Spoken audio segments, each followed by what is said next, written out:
El legado de Pitágoras, parte 3.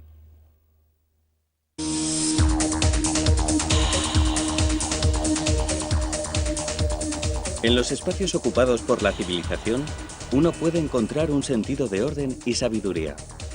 Es algo que no suele revelarse a sí mismo, pero que es no obstante el camino de la cultura y el progreso. A ese camino se le conoce como matemáticas. Las matemáticas comienzan con el teorema de Pitágoras, que siempre es el principio de un nuevo viaje hacia nuevos espacios. Desafiando a Pitágoras.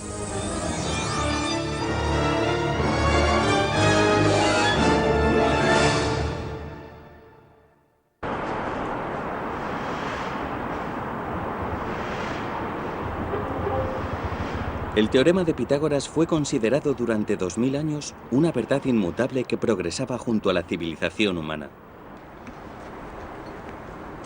Pero un día, la gente comenzó a cuestionarse el espacio creado por Pitágoras.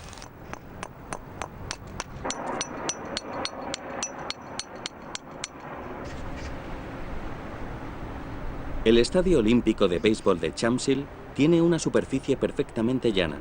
Utilizando un equipo de medición de última tecnología, hemos establecido un punto y a partir de ahí creado un pequeño triángulo rectángulo. Para crear un ángulo preciso de 90 grados en nuestro triángulo rectángulo, también hemos utilizado la tecnología más avanzada.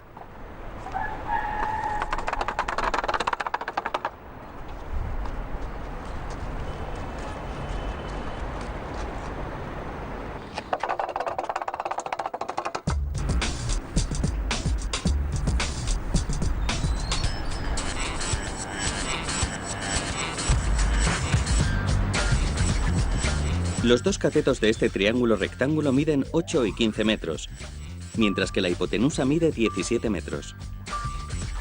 Luego hemos probado el teorema de Pitágoras en nuestro triángulo. El cuadrado de la hipotenusa de un triángulo rectángulo es igual a la suma de los cuadrados de sus otros dos lados. Los cuadrados de 8 y 15 son 64 y 225, que suman 289, el cuadrado de 17, tal como estaba previsto. Así que decidimos ampliar el triángulo. Utilizando el mismo punto de partida situado en el Estadio Olímpico de Béisbol de Shamsill, agrandamos el triángulo todo lo que pudimos dentro del territorio de la península de Corea.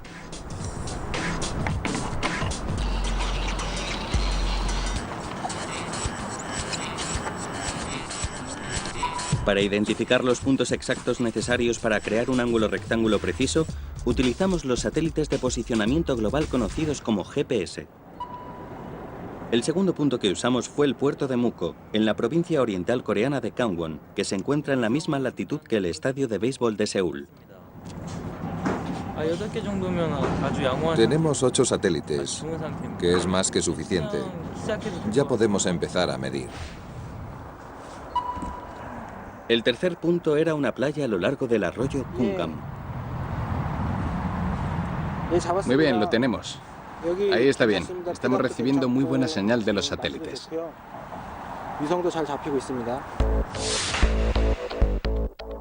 En el mismo momento del mismo día, la precisión de las coordenadas de los satélites es casi perfecta.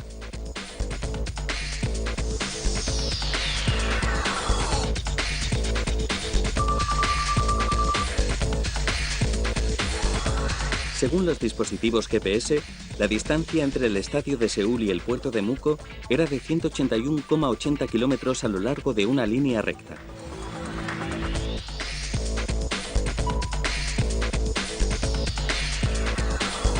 Mientras tanto, la distancia desde el estadio al arroyo de Kungang era de 80,52 kilómetros también a lo largo de una línea recta que formaba un ángulo recto con la primera línea. Y la medición de la longitud de la hipotenusa fue de 199,51 kilómetros. Luego elevamos estas longitudes al cuadrado para asegurarnos de que el teorema se aplica también a este gran triángulo rectángulo. Pero el resultado que obtuvimos fue bastante inesperado. Los resultados de nuestras mediciones no acababan de encajar con lo que habría previsto el teorema de Pitágoras.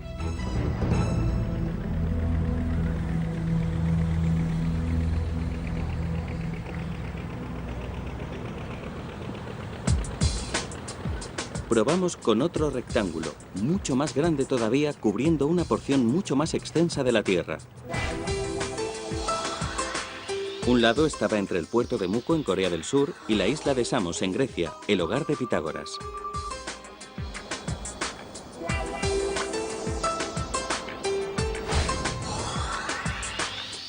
Un ángulo recto desde esta línea nos llevaba a otro punto en la sabana del Congo, en el continente africano.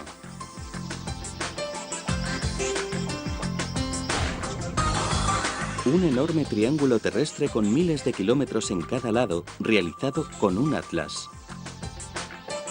Medimos la distancia real entre los puntos para comprobar si el teorema funcionaba.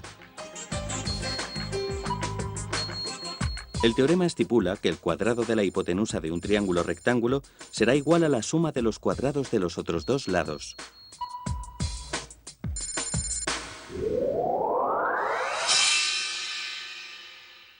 Pero esta vez, la distancia fue todavía mayor. ¿Cuál sería la razón?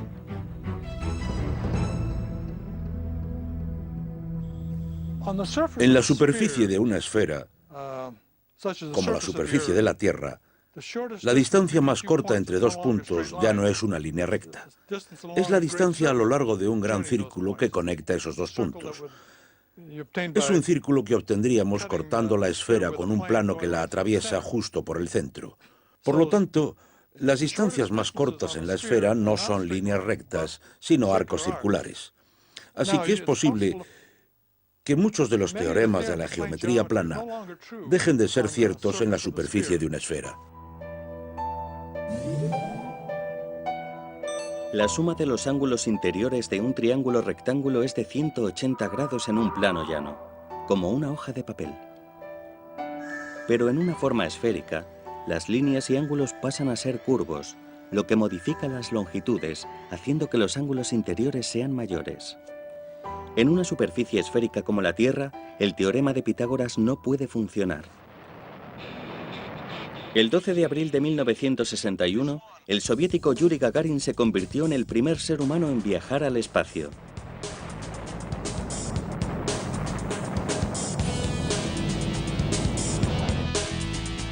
Por primera vez en la historia, alguien era capaz de ver nuestro planeta desde arriba.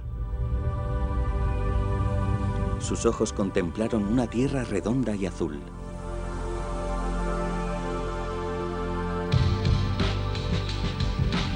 Solamente ha transcurrido medio siglo desde aquel momento en el que los seres humanos pudieron comprobar con sus propios ojos que la Tierra es redonda.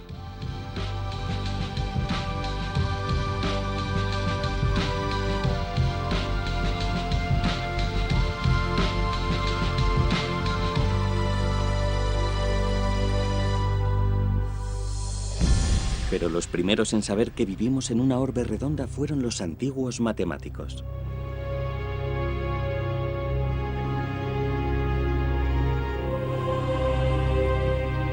Hace 2200 años, un matemático en Alejandría concluyó que la Tierra era una esfera.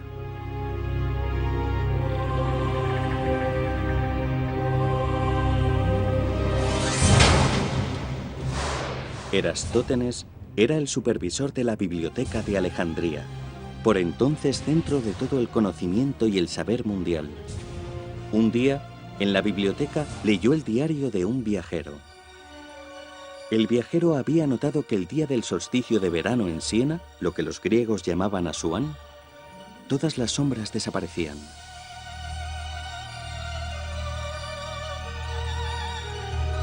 Eso atrajo su atención, porque semejante fenómeno no sucedía en ningún otro lugar que hubiese conocido.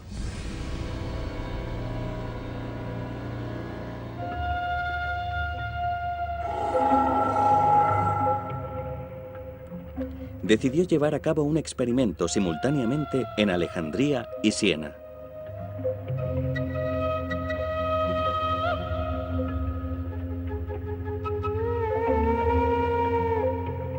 Fue en el día del solsticio de verano, cuando el Sol está en su latitud más septentrional.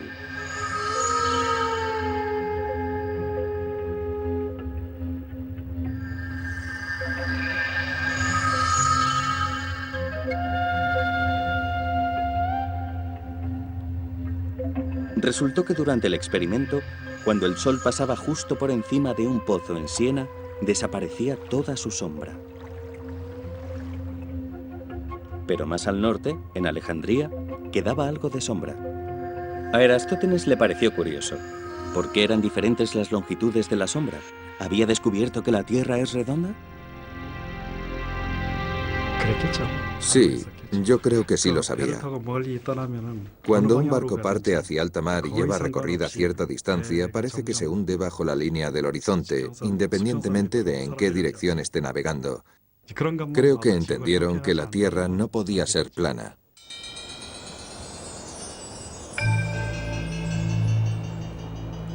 Erastótenes, seguro de que la Tierra era redonda, fue un paso más allá e intentó averiguar la circunferencia del planeta.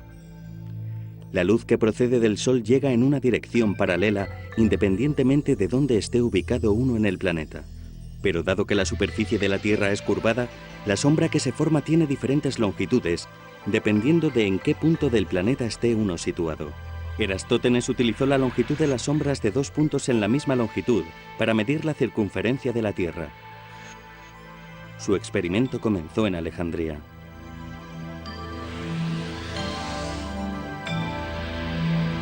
Primero colocó una vara levantada en posición perpendicular a la superficie de la Tierra y luego midió el ángulo entre la vara y la línea que pasaba desde la punta superior de la vara al final de la sombra que proyectaba.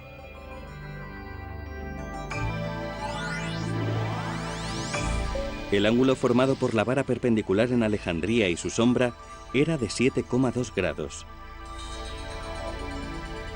Es decir, una 50ª parte de los 360 grados que forma un círculo completo. Ahora lo único que tenía que hacer para medir la circunferencia de la Tierra era calcular la distancia hasta Siena. Erastótenes decidió medir la distancia desde Alejandría a Siena caminándola por su cuenta.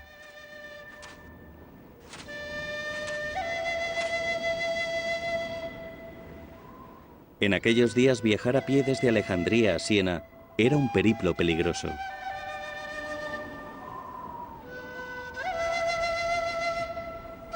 Pasó muchos días cruzando el desierto hasta llegar a determinar que la distancia era de 5.000 estadios u 800 kilómetros.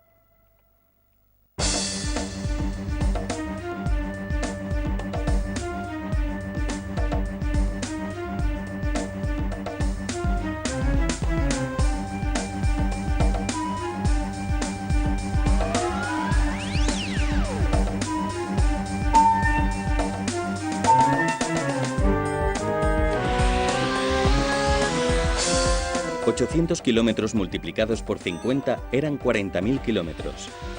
Hace 2.200 años, un matemático ya había establecido la circunferencia de la Tierra. La Tierra es esférica. Así que, para medir la circunferencia, tenía que medir los ángulos de puntos situados a lo largo del mismo meridiano.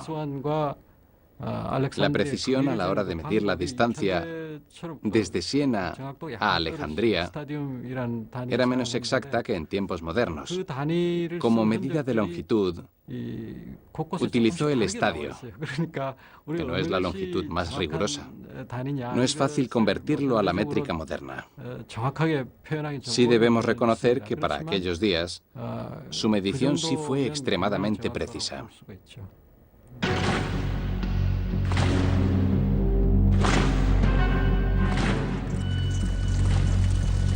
Alejandría se convirtió en víctima de la creciente influencia de los emperadores cristianos en Roma. En 391 ordenaron la destrucción de todos los templos paganos y la biblioteca de Alejandría quedó destruida por un fuego. Los gobernantes del Imperio Romano no querían nuevas filosofías competidoras. No mucho tiempo después, Europa cayó a las sombras de una oscura hibernación.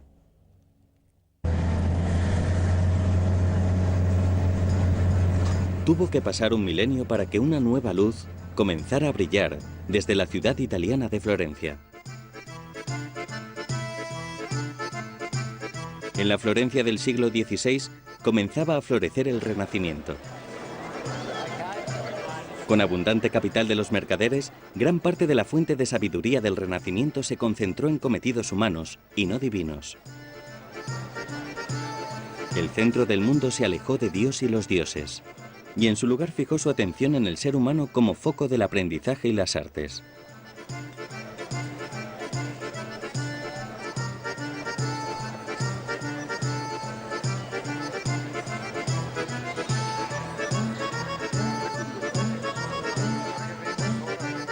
Florencia continúa representando un maravilloso espectáculo de la vitalidad de la era del Renacimiento.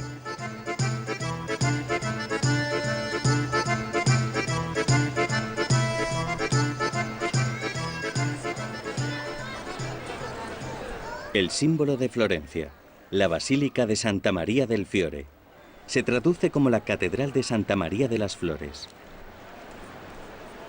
Esto es Il Duomo, la majestuosa estructura que domina la inenarrablemente maravillosa ciudad de Florencia.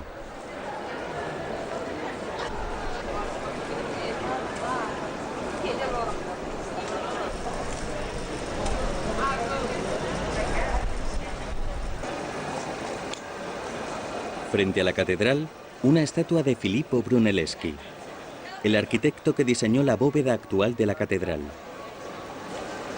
Brunelleschi fue uno de los primeros hombres en descubrir el dibujo en perspectiva. Mientras dibujaba bocetos de la catedral, descubrió que es más eficaz dibujar los objetos cercanos más grandes y los más alejados más pequeños.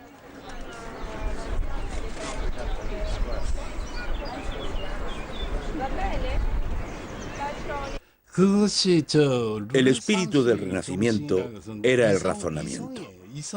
Utilizaban el razonamiento para concentrarse en el ser humano. Esto le llevó a las enseñanzas de los griegos relacionadas con el helenismo. Verdad, bondad y belleza formaban parte de esto. Para ellos, la verdad y la belleza eran una forma de razonamiento y pensaban que podían expresar esta belleza en términos matemáticos. Así es como pensaban personas como Leonardo da Vinci. Fue el espíritu de aquella época el que condujo a la geometría y al dibujo en perspectiva.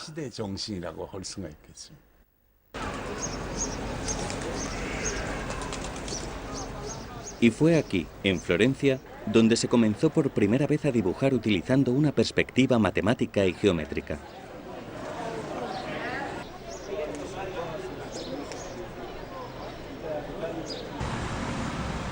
La iglesia de Santa María Novella posee un famoso fresco del famoso Masaccio, que murió a la temprana edad de 27 años.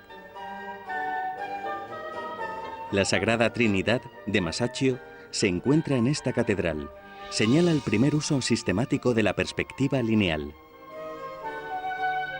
En la parte inferior, la pareja que apadrinó la obra, que también incluye a la Virgen María, a Juan Bautista, a Dios y a Jesucristo crucificado. Este cuadro contiene un detallado cálculo en el que Masaccio tomó en consideración la altura visual del público que vería su obra. Es una superficie plana, pero en realidad parece como si el altar estuviera ante nuestros ojos y la parte interior de la iglesia realmente va hacia adentro. En aquella época, que una superficie plana pudiera parecer tan tridimensional y tan viva, era algo verdaderamente asombroso. Y podría añadir que para mí todavía sigue siendo asombroso, así que me imagino que la gente de aquellos días se sentiría sobrecogida ante semejante obra.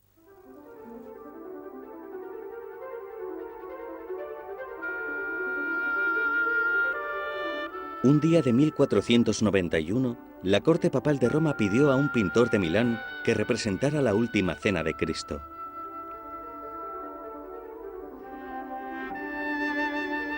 La escena se desarrolla antes de la crucifixión de Cristo, mientras Jesús está en Jerusalén cenando con sus discípulos. Era una escena reproducida a menudo por muchos artistas.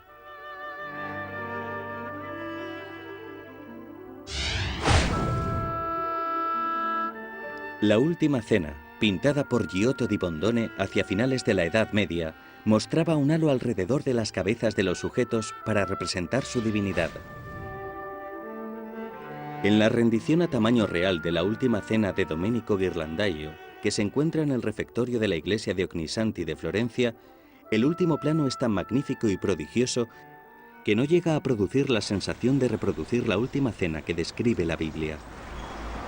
Entre todas las representaciones de la última cena, la mejor considerada de todas se encuentra en un convento en Milán.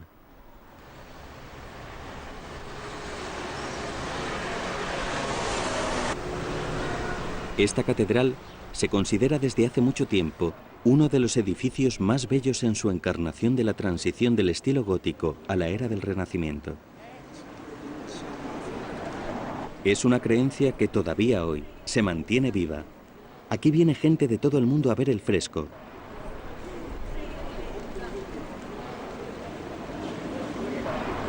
Es La Última Cena, de Leonardo da Vinci. La Última Cena de Da Vinci ha sufrido daños con el paso del tiempo, pero sigue siendo considerada la más perfecta de todas las representaciones. Existen muchas pinturas de La Última Cena. Leonardo da Vinci no es el único que pintó La Última Cena. Los pintores no comienzan yéndose directamente al lienzo con sus pinceles. Lo que hacen es dibujar múltiples planos y anteproyectos. En otras palabras, antes de pintar, los artistas planifican qué es lo que van a pintar y cómo lo van a pintar.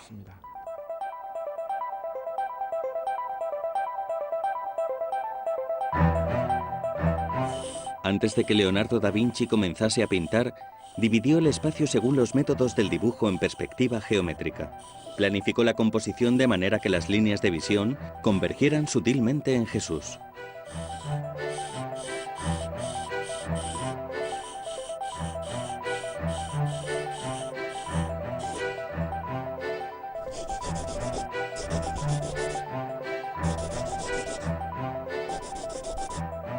Después de situar correctamente a Jesús, pasó a ubicar a sus 12 discípulos. Jesús está pintado con bastante viveza, predicando su último sermón sobre la salvación antes de su muerte. Tiene una mirada serena, pero sus discípulos observan con sorpresa después de saber que uno de ellos traicionaría a su maestro. Se dice que los monjes que habitaban este convento observaban esta obra y sentían la ilusión de participar en la última cena de Jesús y sus discípulos. El dibujo en perspectiva, originado a partir de principios geométricos, abrió un nuevo mundo a los pintores.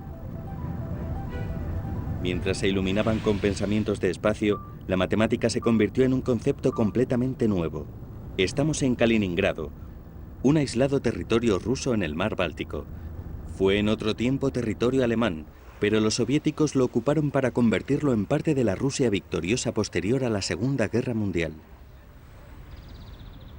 Es la ciudad natal del renombrado filósofo alemán Immanuel Kant. Aquí nació y jamás abandonó la ciudad.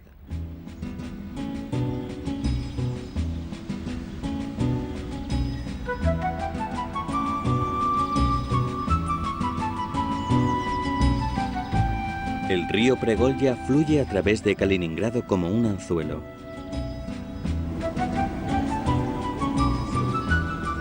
El río divide la ciudad en 4 secciones.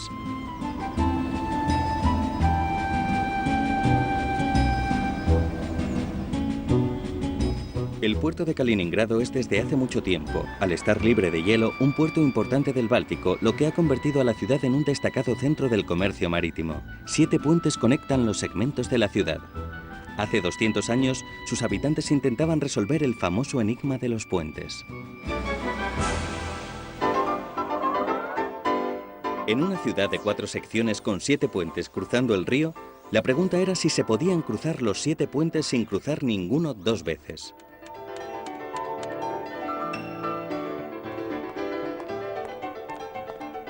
Fueron muchos los que intentaron resolver el puzzle cruzando los puentes, pero nadie conseguía llegar a una respuesta definitiva.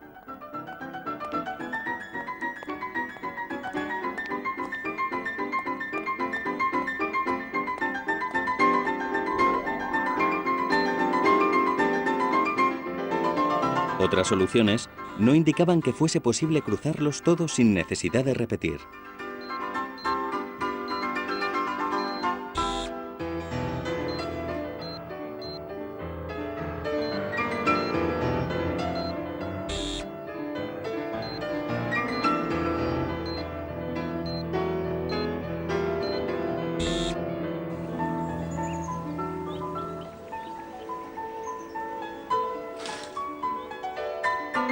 La solución al rompecabezas de los puentes de Kaliningrado se mantuvo esquiva durante bastante tiempo.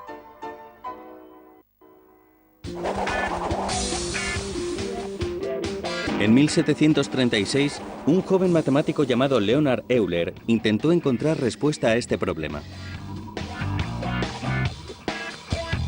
Demostró que no era posible cruzar los 7 puentes sin tener que cruzar 2 veces por lo menos uno.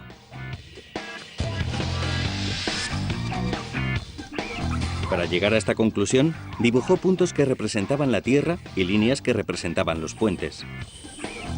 Ahora el problema había pasado a ser matemático. ¿Se pueden conectar todos los puentes con un único trazo continuo sin levantar el lápiz del papel? El nuevo concepto de espacio de Euler dio origen a una nueva forma de matemática, la topología.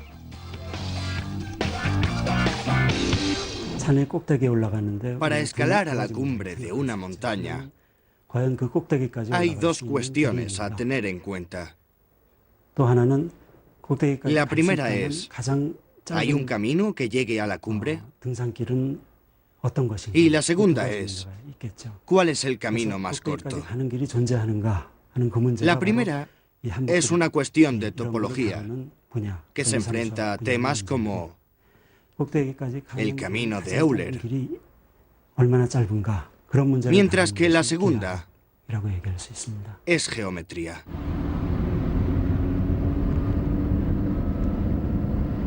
La imaginación e innovación de los matemáticos por entender mejor el espacio esférico de la Tierra estaba generando nuevos descubrimientos.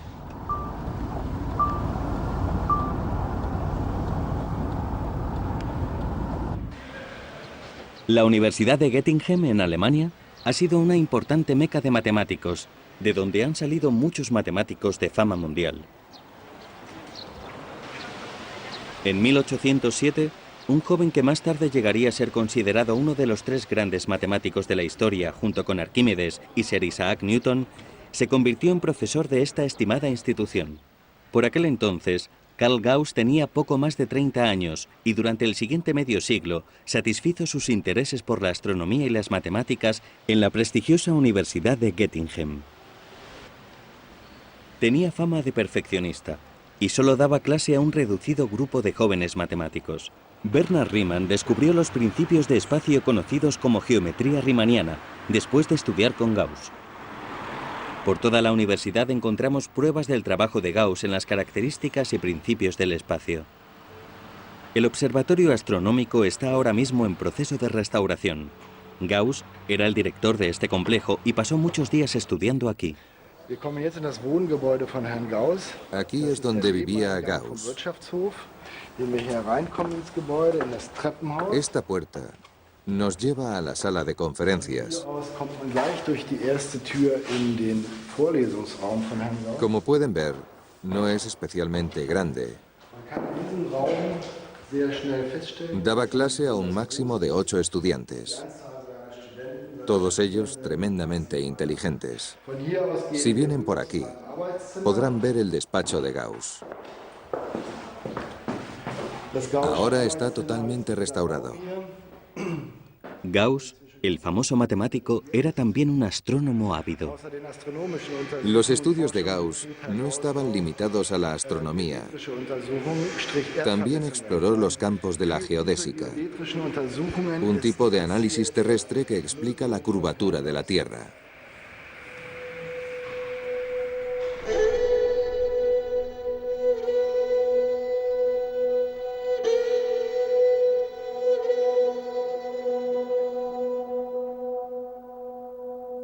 Gauss estudió la superficie redondeada de la Tierra con un enfoque matemático. Quería ver en qué era diferente el espacio en la Tierra de la superficie de un plano como una hoja de papel. De hecho, se dispuso a estudiar triángulos dibujados sobre la Tierra. No era un reto sencillo.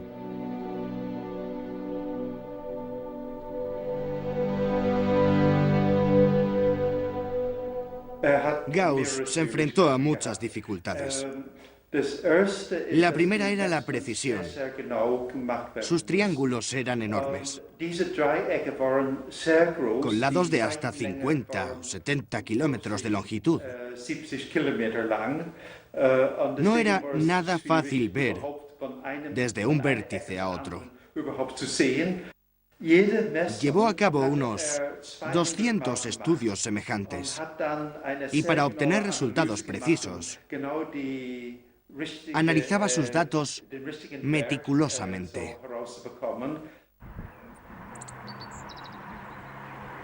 El vértice de un triángulo era la parte superior de Huygens, donde se levanta hoy en día la torre de Gauss. A través de minuciosos cálculos y una verificación exhaustiva, estableció los 3 vértices del triángulo. Su objetivo era precisar la diferencia entre un triángulo en la Tierra y otro dibujado sobre la superficie plana de una hoja de papel. Sus resultados establecieron que la suma de los ángulos interiores de un triángulo terrestre eran 14 grados mayores que los 180 grados de uno dibujado en papel. Si dibujas un triángulo gigante en la Tierra, la suma de los ángulos interiores se hace mayor. Por ejemplo, si tienes un triángulo con un vértice en el polo norte y una hipotenusa en el ecuador, si el ángulo interior del polo norte es de 90 grados, la suma de los ángulos interiores sería 270 grados. Eso es porque los ángulos interiores en los 2 extremos de la hipotenusa en el ecuador son también de 90 grados. Esto es la geometría esférica.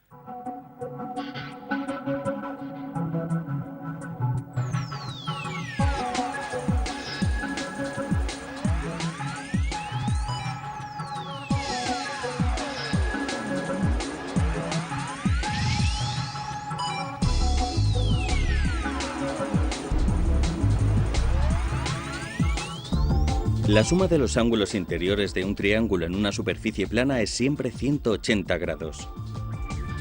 Pero la suma de los ángulos interiores de un triángulo rectángulo que conecta el polo norte y el ecuador es 270 grados.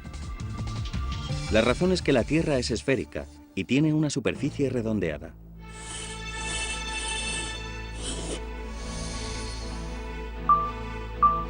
El teorema de Pitágoras fue tal vez el descubrimiento matemático más importante de todos los tiempos, pero en su forma más pura solo se aplicaba a superficies planas, no a superficies redondeadas como nuestro planeta.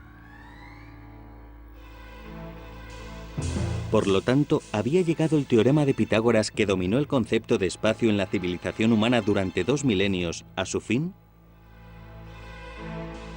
El mismo Gauss se preguntó si el vasto espacio que no podemos alcanzar podía estar doblado o distorsionado. Todas las diferencias y errores venían de este espacio distorsionado, meditaba. Resolver este problema suponía un esfuerzo pionero y exigía una experiencia especial, tiempo y dedicación. El Renacimiento dirigió la mirada de Europa hacia el Nuevo Mundo. Las técnicas de navegación necesarias para cruzar el inmenso océano significaban que se necesitaba una cartografía más precisa. Los navegantes del vasto océano estaban arriesgando sus vidas, necesitaban orientación precisa y la encontraron en el ángulo. Pero si dibujamos la Tierra en una superficie plana, obtenemos una representación distorsionada. Cuanto más se aleja uno del ecuador y más se acerca a los polos, más distorsión existe en la distancia entre latitudes. No podríamos ni siquiera dibujar puntos individuales para los polos. Este mapa, dibujado al estilo conocido como proyección de Mercator, tiene latitudes y longitudes precisas. Pero la representación del espacio se convierte en exageradamente grande cuanto más nos acercamos a los polos. La Tierra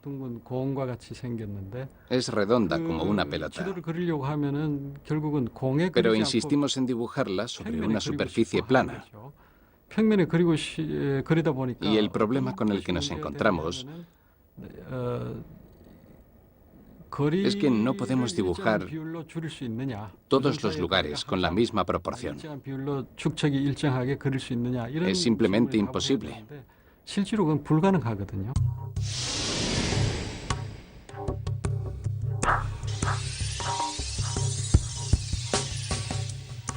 La distorsión entre 2 puntos en una Tierra esférica quedó resuelta con un nuevo método cartográfico llamado la proyección transversa de Mercator. Es un método mediante el cual un ángulo de un punto específico es el mismo que los ángulos que obtendríamos del mapa. La afirmación común de que dos líneas paralelas jamás llegan a encontrarse no se aplica en realidad a la superficie esférica de la Tierra. Esto es porque dos líneas que atraviesan la superficie de la Tierra siempre se encuentran en dos puntos.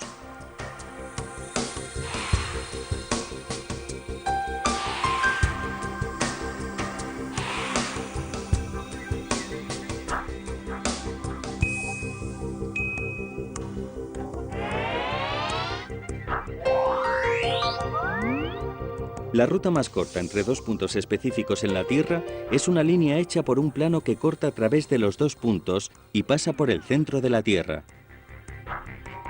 Esta línea, llamada el Gran Círculo, es el camino más corto de la Tierra. La línea azul de este gráfico indica las rutas circulares que utilizan las aerolíneas.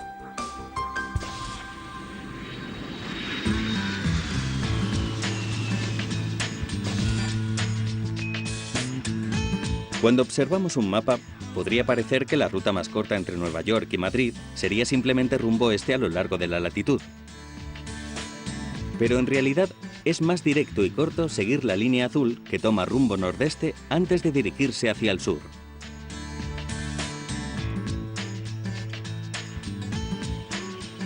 Esta ruta corta utilizada por los aviones es también el camino utilizado por las ingeniosas aves migratorias en sus larguísimos viajes globales.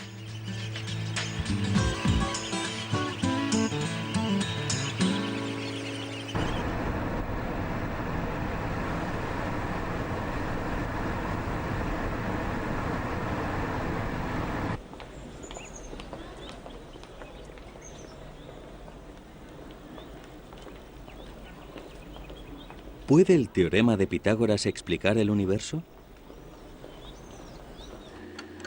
El astrónomo Robert Kirshner está intentando medir el tamaño del universo. Para calcular si el universo es plano o curvo, sus herramientas más importantes son un telescopio de gran potencia y el saber matemático. La pauta de medición de Kirshner es la distancia hasta una supernova recién explotada. Quizás sepamos otras cosas sobre la galaxia en la que está situada esa supernova que nos permitan establecer la distancia. Y posteriormente, midiendo la distancia hasta estas otras, al brillo de estas otras en realidad, podemos averiguar cuál es la distancia.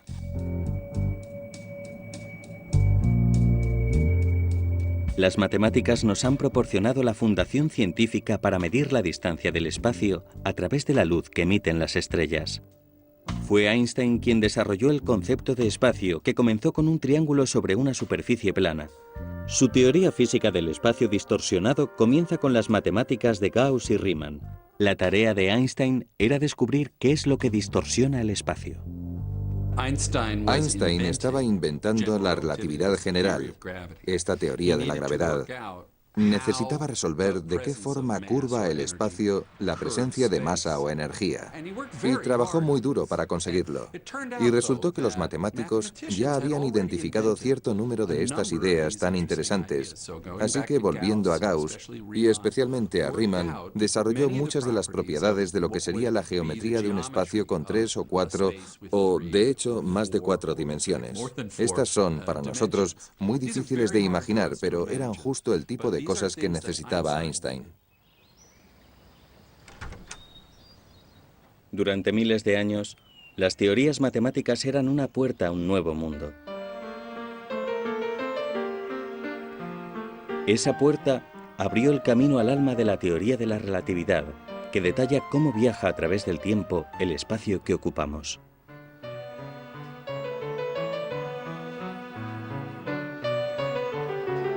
La teoría de la relatividad comenzó desde una nueva forma de entender el tiempo y el espacio.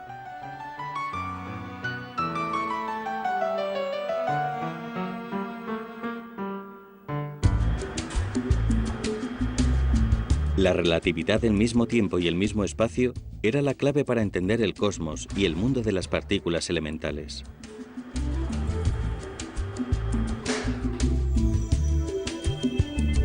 Einstein creía que tiempo y espacio se distorsionan por la masa, y la masa se mueve según la geometría del espacio-tiempo.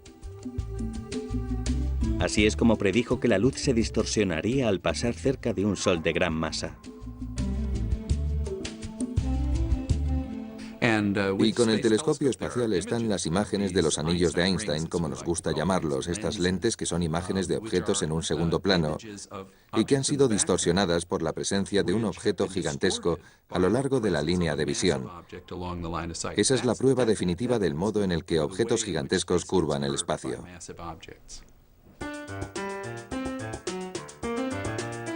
Cuando entendió que todo el espacio estaba distorsionado, expresó su júbilo de la siguiente forma. Cuando un escarabajo ciego se arrastra sobre la superficie del globo, no se da cuenta de que el camino que ha seguido es curvo. Yo fui lo bastante afortunado como para poder verlo.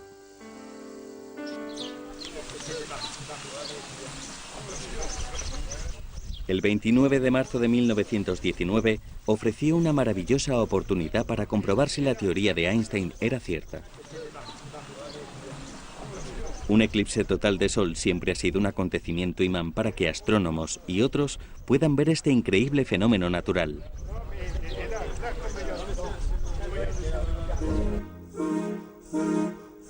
Un eclipse total de Sol es un evento natural inusual en el que la Tierra viaja dentro de la sombra proyectada por la Luna. En la Tierra el Sol queda completamente bloqueado.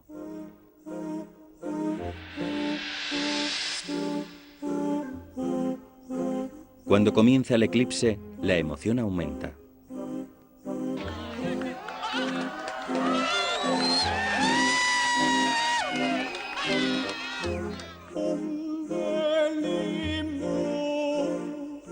Los astrónomos sacan fotos del borde externo del Sol para ver la luz de las estrellas cuando se produce el eclipse. Después las comparan con fotos sacadas 6 meses antes en el mismo punto.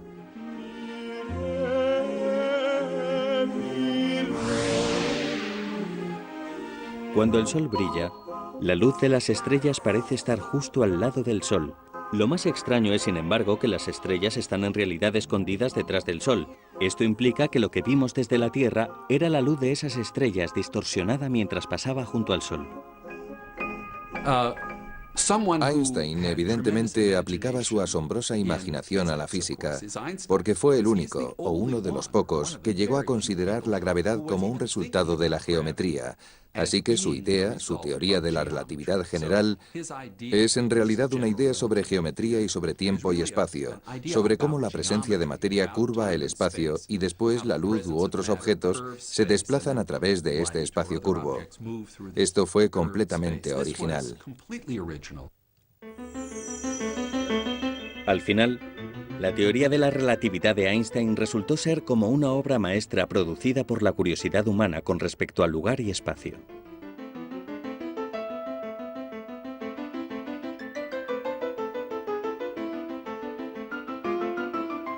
El triángulo rectángulo edificó las antiguas civilizaciones de los pueblos ancestros. La matemática de los triángulos y el teorema de Pitágoras han sido herramientas de comprensión esenciales para entender el espacio en el que vivimos. En geometría utilizamos términos como distancia, longitud, tamaño, volumen y ángulos. Todos ellos son conceptos para medir espacio, y el teorema de Pitágoras es el punto de partida de todo. Gracias a este teorema, podemos establecer longitud y tamaño, calcular el volumen y medir ángulos. Incluso en la geometría no euclidiana, tenemos que utilizar el teorema de Pitágoras para definir estos conceptos de medición. El teorema es el punto de partida de todos los espacios. Es fácil comprobar que la sabiduría encontrada en las civilizaciones que se han desarrollado en los últimos milenios comenzó con los triángulos. Gracias a estos triángulos hemos encontrado espacio nuevo y un mundo mayor, y sabemos en qué posición se encuentra la raza humana en la observación del cosmos. Mientras miramos hacia el universo, debemos recordar con humildad que fue el simple triángulo el que reveló los secretos de nuestro planeta y más allá.